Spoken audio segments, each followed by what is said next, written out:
Day 3 of training camp is in the books. The Miami Dolphins are ready to open up practice to the fans on Saturday. My name is Omar Kelly. I am Miami Herald columnist.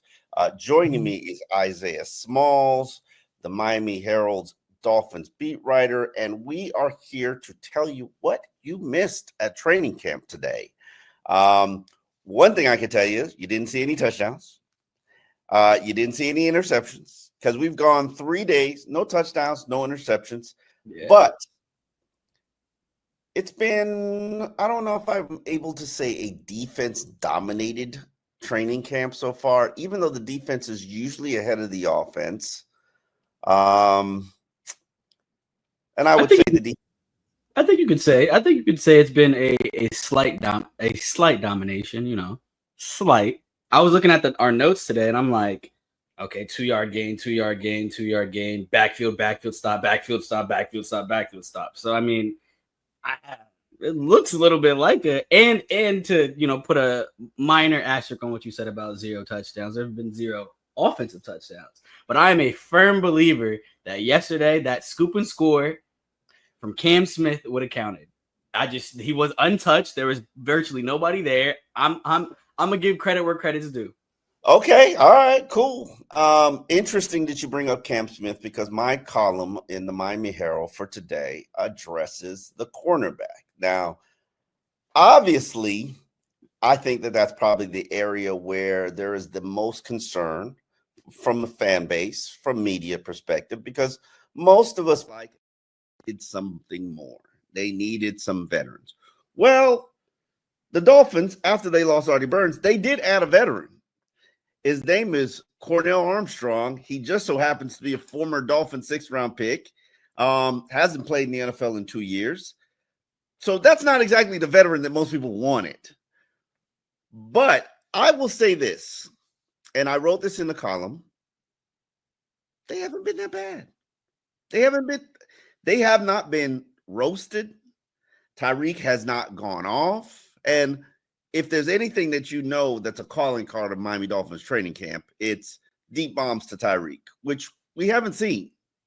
Now, whether that's the cornerbacks, whether that's Minkah taking away the coverage that they want to see, and that's something that Mike McDaniels did bring up, it's that Minkah, he's taking away looks that they're looking for and forcing you to go elsewhere, which is, what good safeties do. Of course. Minkah also has not talked to the media.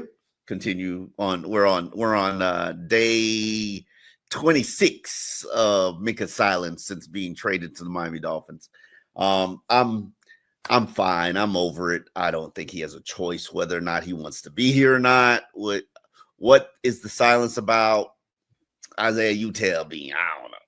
I mean, look, as I said yesterday, I really think that it's just him trying to get a better handle of his own feelings before having a bunch of cameras shoved in his face. That's my opinion. Now, this is not supported by fact or anything. This is just, if I was in his position, less than a month away from training camp, I'm settling into my new digs, or not new digs, but settling into my home in Pittsburgh. And now I got to, go back to Miami, find a new home, all that fun stuff. Like, I mean, it's taxing, right? Like, of course, these guys get paid, millions of dollars to play a game, right? To play a sport. But at the end of the day, they're still real people, right? They still have emotions, right? And so I don't think, I'm not taking it personally, right? I know some guys in our media room are very much so taking it personally. He takes everything personally anyway. But I just think personally, like, look, and I think the Dolphins are, right to respect that, right? Like, until he himself knows what he wants to say, knows how he wants to address the fan base, all that fun stuff. Like, you gotta, take it with a grain of salt, right? Not push him outside of his comfort zone, because let's not forget, like, he is, according to McDaniel, according to Tua, like, he is a quiet leader, right? He's more of a guy that shows it by action. He'll speak up, obviously, would need to, but he is naturally a reserved individual, right? Which you can't discount that when you're asking, a guy to appear in front of a camera, go to a podium, all that stuff that are requirements of the job for sure, but still are a bit unnatural. To be frank, right? Like it's still weird to shove cameras in people's faces, and it's still something that, as a journalist, I'm still trying to get over, because I still feel weird asking someone a question and then putting the camera right there, right? So I mean, it is what it is, though. I think it's just the reality of the situation, right? And so hopefully he'll talk tomorrow. I think that'll be what he has to talk by NFL rules, right? We not going. I'm just saying, like that's what is that? That's negotiated under the CBA. Like, I'm just.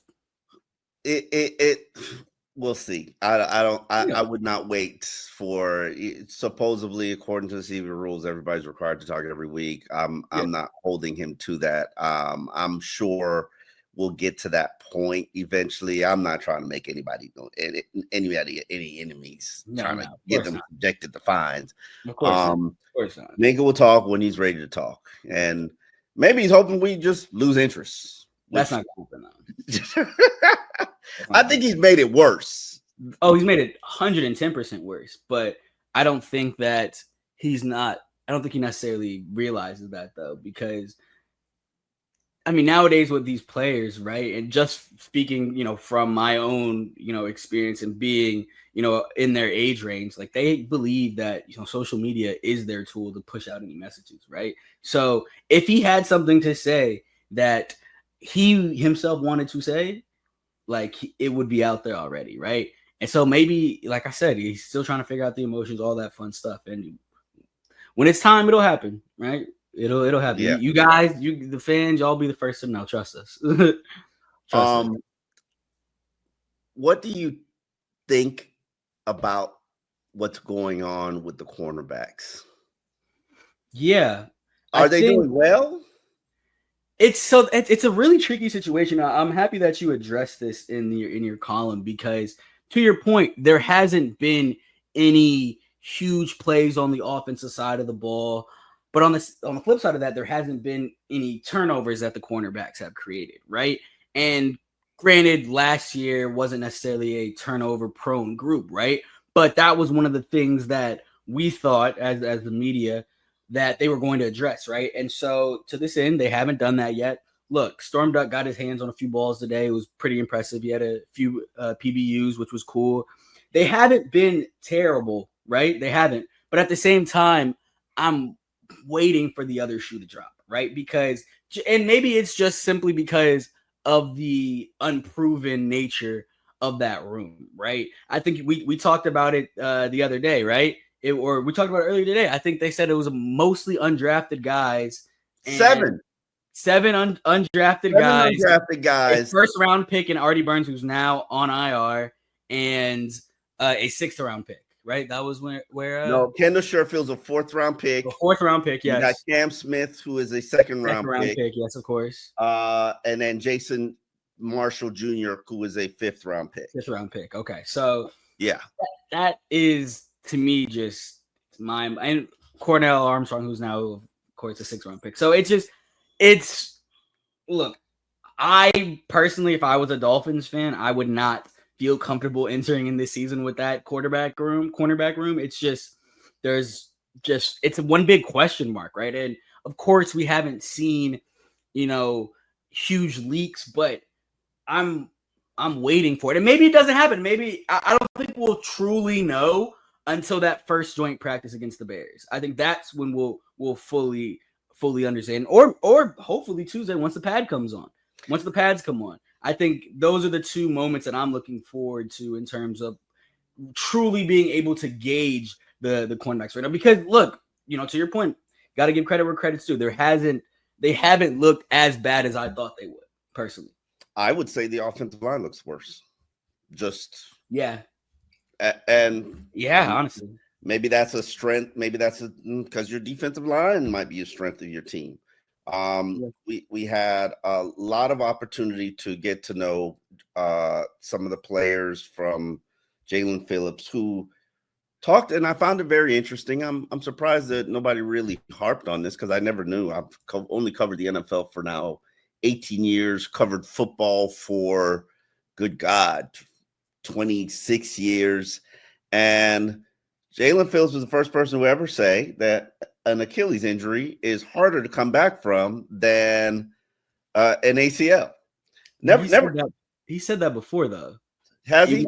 Yeah, he has said that before. I think that was just the first time. I think now that I think about it, he said it before during minicamp when he talked, but I think you were off trying to do another interview because I was there and obviously we fan out. But yeah, he definitely has said that before. It makes sense though.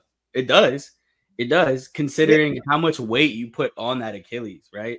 Like it's he couldn't walk for 4 months with Achilles. He had to use a boot, had to use the scooter, and it does kind of make sense.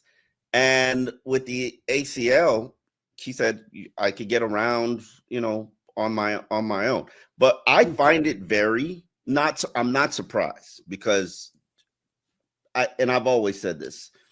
Jalen Phillips probably has, the best physique of any NFL player that I've ever seen, just because he looks like an Adonis. He's big, he's strong, he's got less than 10% body fat. He works hard. So I'm not surprised that he's back at 9 months. He talked about OTAs and minicamp being sort of a tease because they let him out there, but they didn't unleash him. And him and Bradley Chubb, they both been unleashed. They've worked every day. They had their reps limited today. And what they did when their reps were limited is they sprinted on the side when they were not on the field. Yeah. And I personally, that's what I wrote my story about, right? Because to me, it's indicative of this new culture of accountability that they've said that they're trying to institute, right? Now, again, like it might just be all talk, right? But to me, between seeing those sprints, right, and then of course post-practice sprints where guys now, for those that don't know, they are officially, the players, team leaders are tracking the missteps, right? The false starts, the offsides, any sort of penalties that are that can be thrown, any sort of penalty flags that can be thrown, the team leaders are tracking those. And if you mess up, you are running at the end of practice. That is something that is team led. And to me, I know we've been kind of searching for concrete examples of like, okay, what does this new culture look like? And that to me is the closest that we've seen so far, right? And I think it's closer to, I think you said, was it Gase or Flores who had the when you had to go touch the wall? Yeah, Flores, the take no talent, TNT, take no talent, exactly, take no talent wall. You made a mistake.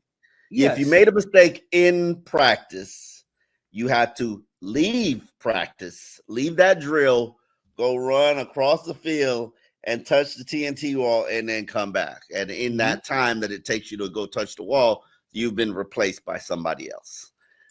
Because it technically takes no talent. Now, that only lasted for a year because of a lot of wasted time. Here's my thing about these sprints and these extra workouts. It's week 1. Holla at me when we get to August 25th. Of course. Yes. And Mike McDaniel pointed out, this is player led. And for the record, everybody, and this is something that I have been asking all of my friends who have played in the league years and years and years, because it's something that I really wanted to get a full understanding of.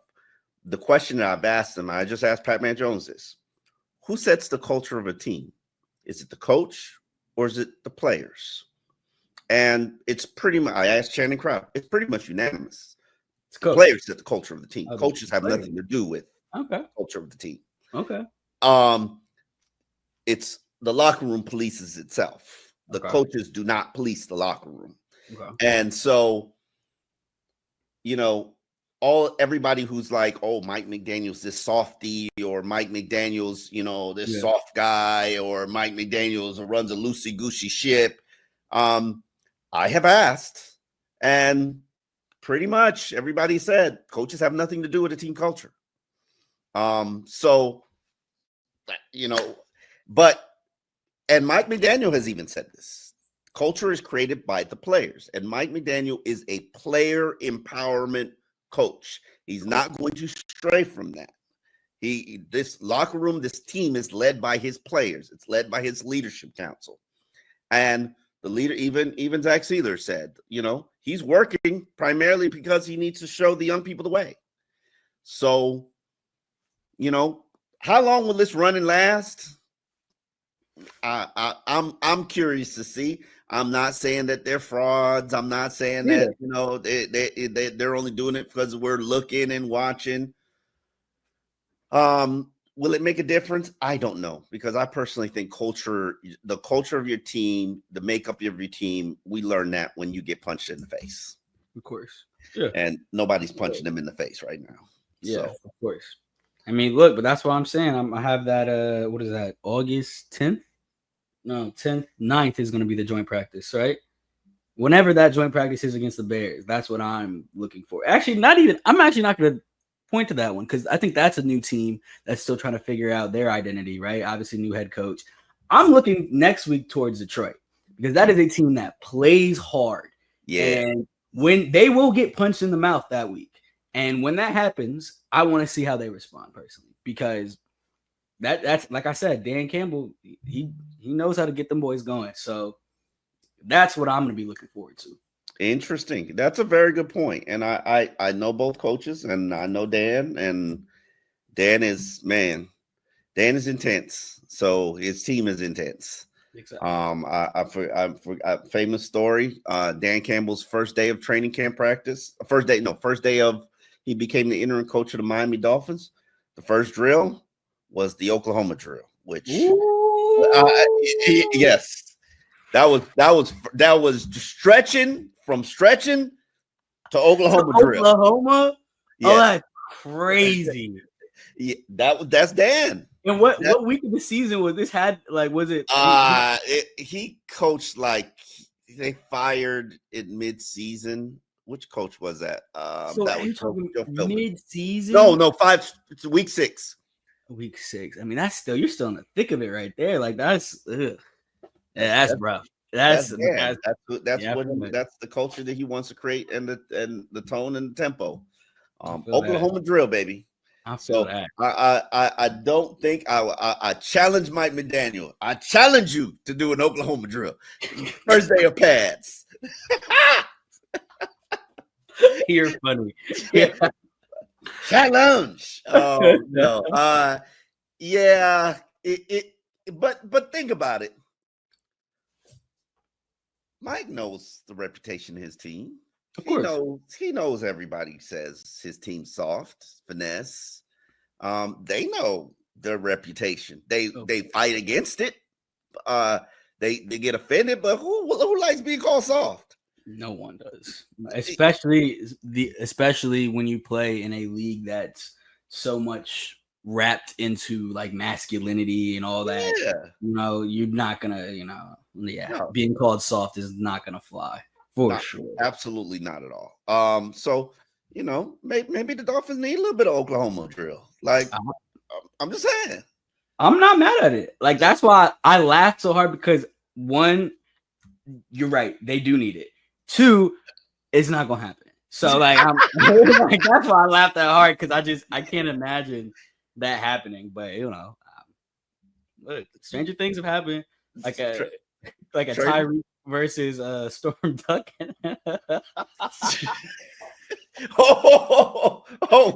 Why you got? Nah, hold on. If we're gonna do an Oklahoma drill, Tyreek got to sit that one out. Okay. I mean, I'm like, that's what I was saying. I was like, how deep are we trying to go? We having like franchise players going against, hey, back in them days, back in the Dan Campbell days, it didn't matter. You were going in. That's scary to me. That's so scary. I don't know how you explain that to the GM, explain that to the owner. Like, hey, so we lost our franchise guy during Oklahoma drills in week 7. Like, you might get fired on the spot, yo. Like, that's crazy. Hey, Dan wanted to create an identity, and hey, he's found it. He certainly found it. He did. So let's talk about what happened today at practice. They're okay. It's not. I don't think I watched them for 3 days. I can't tell you anything about the Miami Dolphins outside of I don't really like the offensive line. Pass rushing looks pretty good. I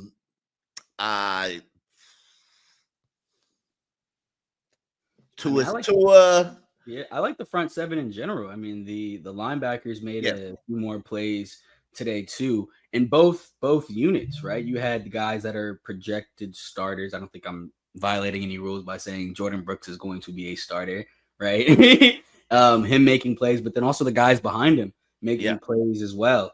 I had Willie Gay Jr. as one of my top performers for today. Because what about Derek McClendon?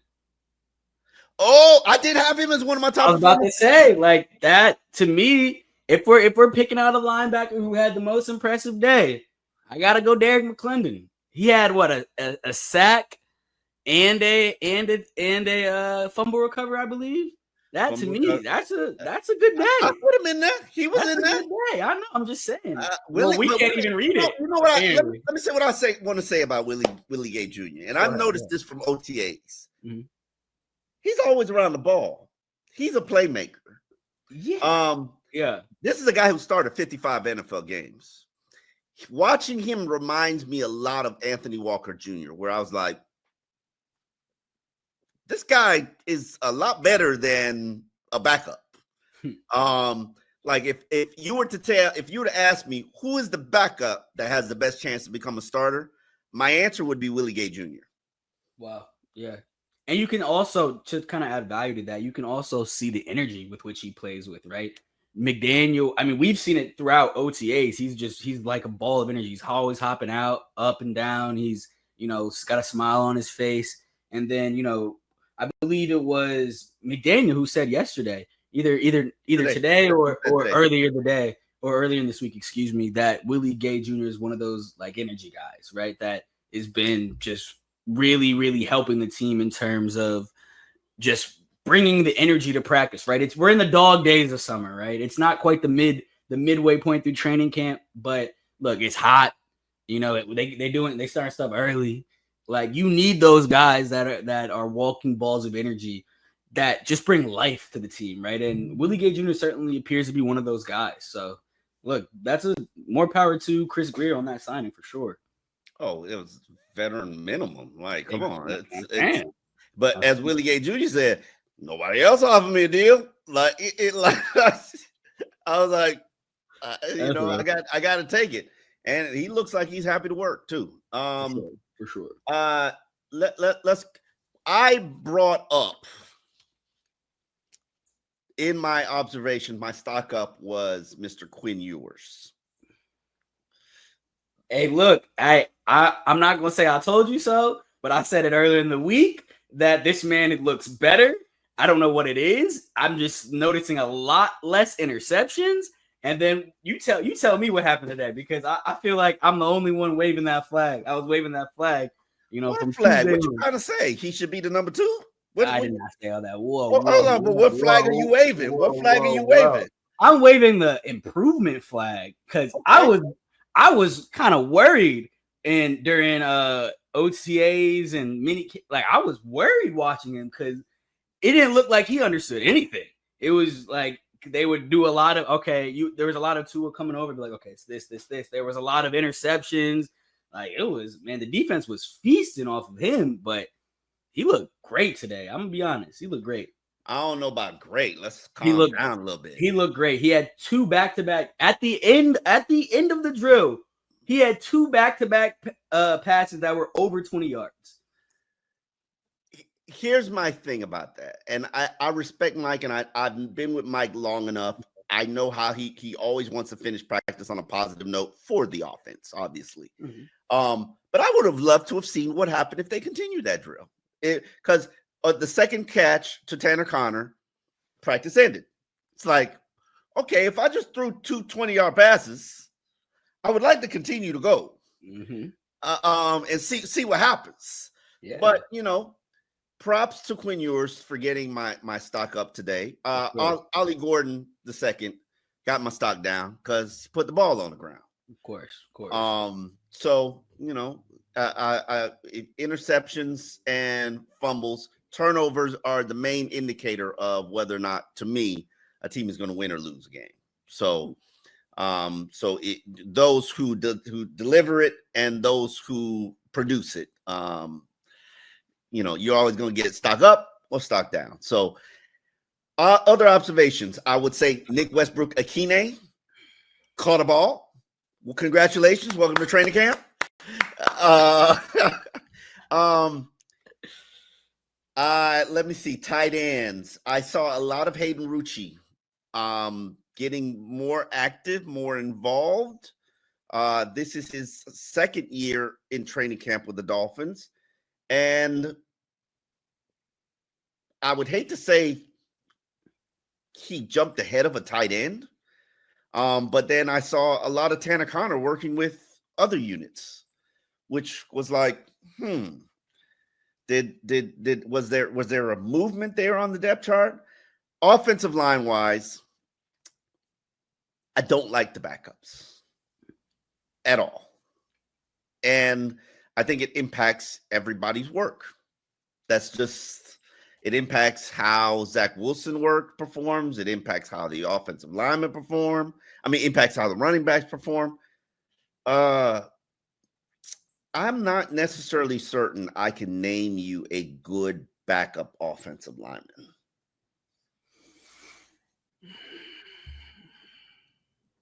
Andrew Meyer has looked serviceable.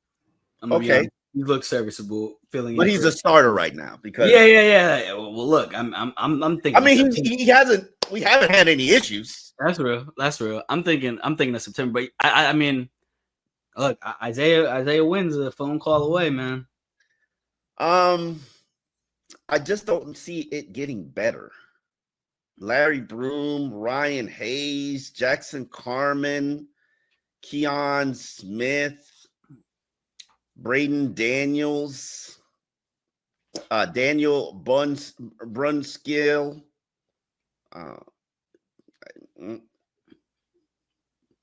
Better pick up the phone call, Isaiah Wynn. Am I wrong? No, you're not. I think from the small sample size that we saw some of these guys play last year, it wasn't much to be desired, right? And so you look at the performance so far this year, and it's not great, right? And so offensive line, as we've mentioned time and time again, it's one of those positions where you got to have some good twos in there because odds are someone's probably going to go down, right? It's one of those thankless positions that, look, what did Teron Armstead tell us? Like, he was playing with basically no knees his last 7 or so weeks, right? So it is a position that is very taxing on the body. So you want to have good backups, and it just doesn't necessarily look like they have that right now. Specifically, you can say that the second defensive line is really eating off of those second offensive linemen, right? Second team offensive linemen, which is, I don't think I'm able to even get a good assessment of where the defensive line is. And that's a disappointing standpoint when you consider you came into this season knowing your offensive line was trash last year. And for it still not to be good, did you do your job? Seems almost intentional. Huh? Seems almost intentional. Did you? I'm just saying, did you do your job as a GM to improve your offensive line? At some point, you got to wonder if you're setting up the quarterback because it's defensively, as I said, it's impossible for me to get an assessment on this defensive line because I have no idea how good this offensive line is. And truthfully speaking, they're not good. Jalen Phillips and Bradley Chubb and Chop Robinson, they just look like beasts. And even Derek McClendon. Congratulations, Derek. You're looking like a beast out there.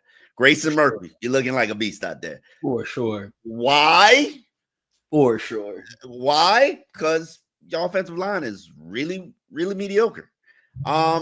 Secondary wise, as I said, I don't have an issue. I can't really, and it's not like I could say, oh, one guy's really doing well.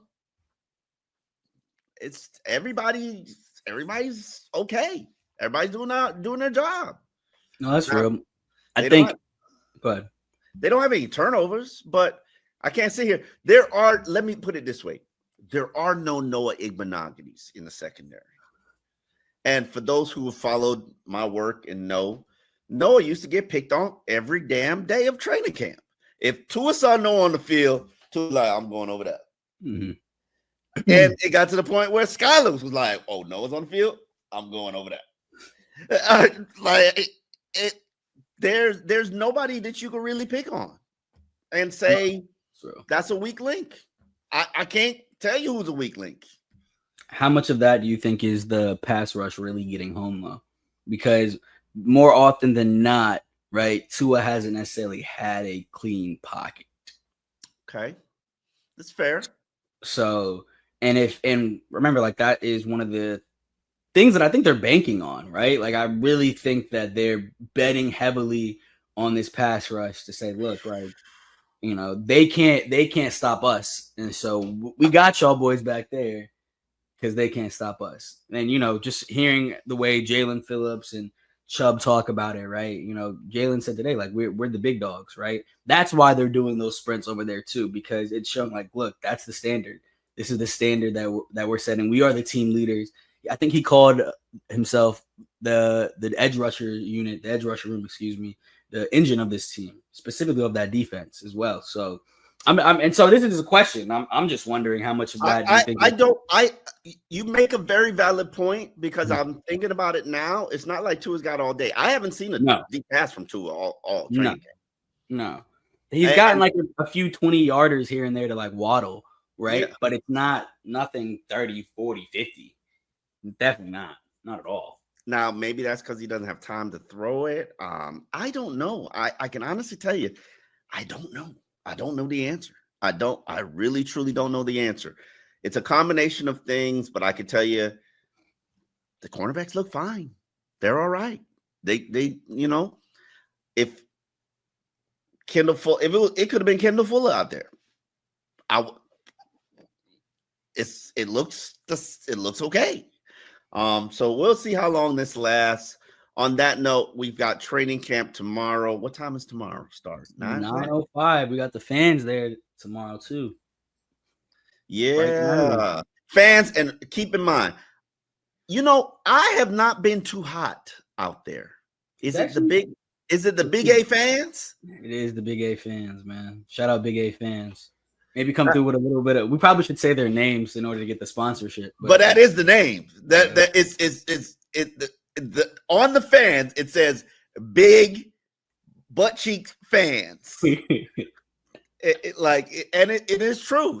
I wouldn't know what to. I didn't even. We were calling it that before we even realized it says. That's real. Yeah. Real.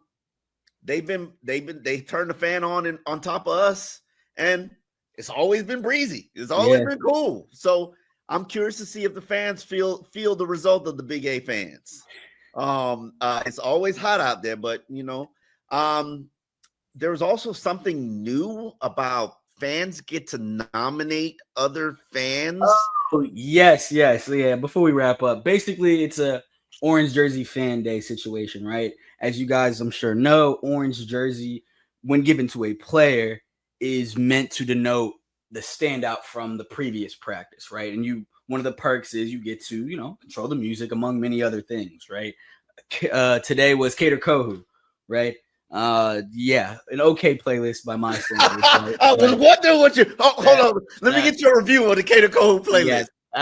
To be frank, it was rather mid, but look, maybe it's an age thing. Maybe I'm getting a little bit you're aging out of music. Maybe I'm aging out of hip hop a little bit because there are some songs I turned around to everybody else like I don't know what this is. This is not okay. I can't use the exact words that I use. Oh no, it was Cater, man. Cater. I'm gonna talk to him though because I want to hear what he's hearing. So maybe okay. We got to work on that playlist, Cater. We got to work on that playlist. He had some gems. He had some gems on there. I know you don't like the Went Legit G Herbo, but that's a good song. That's a good song. I don't care what you say. That is a good song. One of the worst rappers in the game right now, G Herbo. Yikes. But get back to the Orange Fan Day before we wrap up.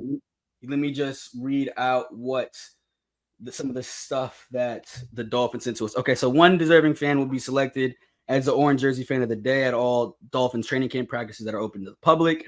Fans can submit nominations at the Orange Tunnel Activation Road each day between 7:30 and 9:30 a.m. Winner will be announced near the end of that day's practice and must be in attendance.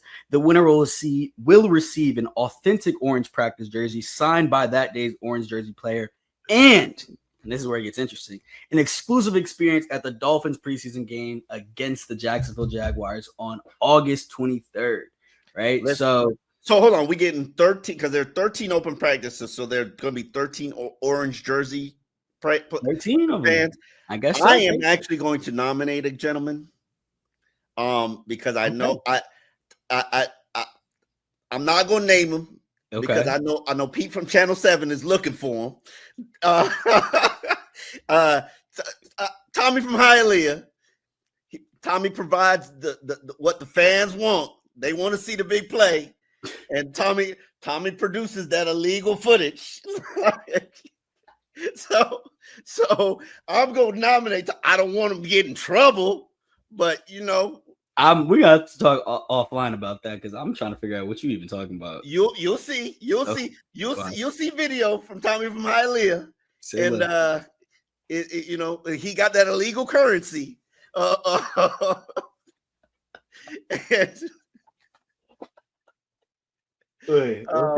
yeah, I want him to be recognized for his work. His work there. Tommy from Hialeah, he puts in that work. Shout out Tommy from Hialeah, man. Yeah. All right. On that note, we are out. We will see you Saturday. And as I say to all fans, don't be weird. Don't stare at me. Speak like I don't bite. All right. I forgot you are like a superstar in the Dolphins community because I was so blown away last year seeing all these people come up to you, take pictures.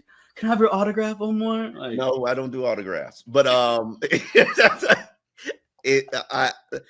will speak. But and bloggers, social media content creators, if you want to come sit with the beat writers, there you go. That's a good one. You can. There's only one exception that you're not allowed. Good God. Y'all know who that is. All right. All right, Joe. All right. We'll see you tomorrow.